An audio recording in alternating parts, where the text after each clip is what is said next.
Well, Stranraer this weekend, Jim. 2 defeats to them already. You'll be looking to put things right. We will do. I think Stranraer, I read somewhere this morning, after beating Dunfermline last night, I think they've not been beaten since August. So there's a challenge in itself to, it would be nice to end a run.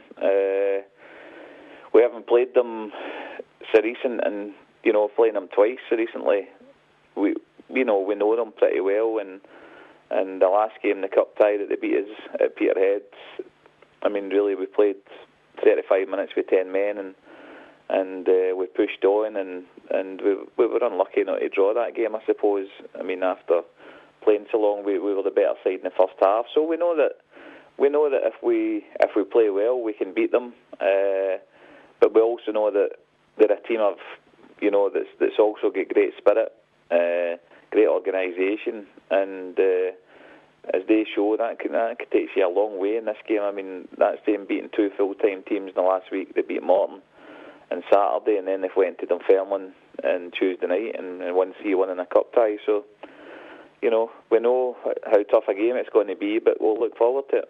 Yeah, they're on the up, but, the Blue Toon are on the up as well. 4 games unbeaten for you. You'll want to keep that going. Of course. I was talking about that.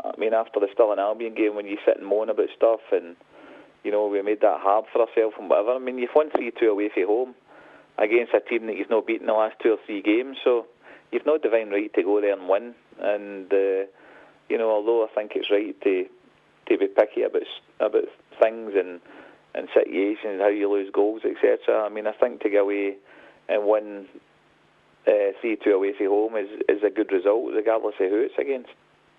Yeah, home advantage for yourselves on Saturday. How important could that be?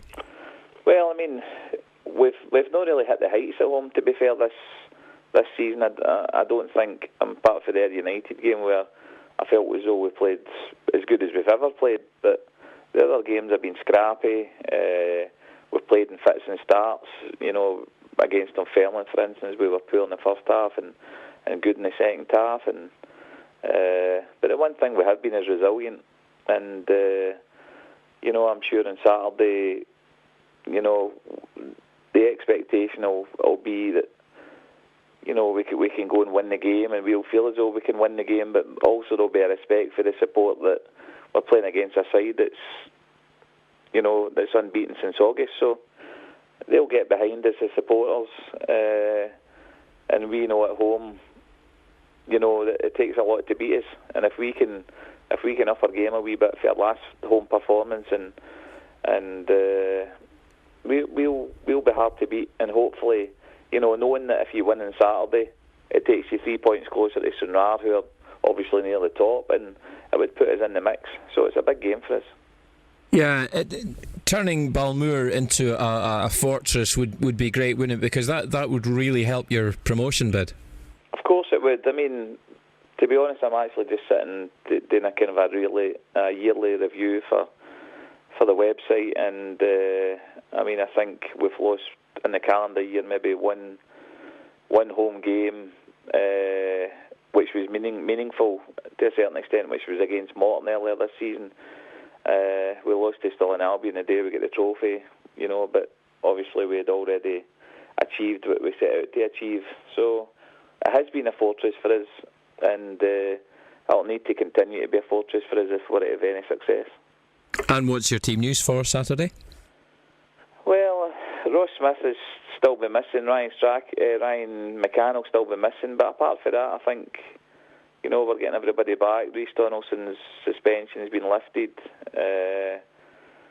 and Dean Cowie played another 30 minutes on Saturday, so hopefully he'll be ready to start. And Rory, we're taking it day by day. But Rory's wife was due a baby on Monday, so obviously she could go into labour at any time, and I'll just keep in touch with Rory and see how things are. So that could be the only doubt about Saturday's game, is if Rory's wife goes into labour or no, or whatever. So we'll play that by ear.